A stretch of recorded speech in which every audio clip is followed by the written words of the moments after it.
বন্ধুরা, এদের কাজ দেখলে আপনাকে 100% নাপিয়ে নাপিয়ে হাসতে হবে। তবে ভিডিওটা দেখা সত্ত্বেও আপনাকে না হেসে থাকতে হবে। আর যদি হাসি বন্ধ রাখতে পারেন অবশ্যই কমেন্ট বক্সে বলে যাবেন। এই সময় কম, শুরু করো। Number 1,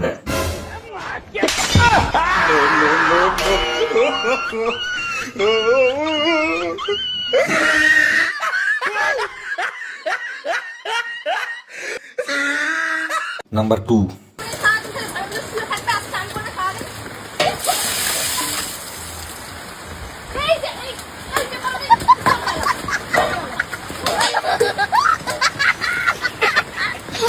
number 3,